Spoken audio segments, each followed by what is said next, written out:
a then 33-year-old George Clooney, 28-year-old Juliana Margulies, and a 23-year-old Noah Wyle. Ozzy, can you hear me? Yes. Okay. E.T. was the first to visit the set in 1994. I play an alcoholic on the show, so I went to all the bars in town, you know, to practice drinking. Yeah, we spent some time in an emergency room. Not so much for me. I play a pediatrician on the show, so it kind of helps if I'm not as fluent as the rest of them. You know, it kind of helps if I'm a bit of a little like Noah's character, a little bit of a novice at certain things. Even getting a tour from Clooney, a.k.a. Dr. Doug Ross. This is the main lobby, the admitting lobby. Now, this is an interesting thing most hospitals don't have. It's a sound card, which I think is great in case you want to record people screaming or bleeding or anything like that. The nice thing about doing a show like this is that you can have all the free drugs that you want. I think that is important. And then over here we have the most important thing, the doctor's lounge.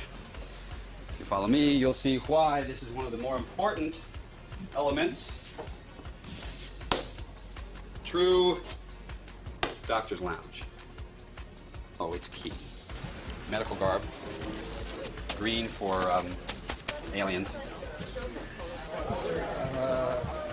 This is great. We have these for hazardous waste, hypodermic needles, and this one is actually for styrofoam cups, which I think is kind of interesting. George doesn't seem to have changed much over the years, except back then when he was relishing in Steven Spielberg taking notice of his Aunt Rosemary's guest appearance on ER. She got a letter from Steven Spielberg telling her how great she was. In case anyone calls, you know, Steven, she's my aunt. Expect a little compensation of some sort. Now she's going to end up having a movie career, and I'll be borrowing money from her. If only George knew what he knows now. What was your favorite ER episode? Let me know on Twitter. I'm @DDirecto. Use the hashtag ETNow and keep checking back to ET Online for details on Mr. Clooney's upcoming Italian nuptials.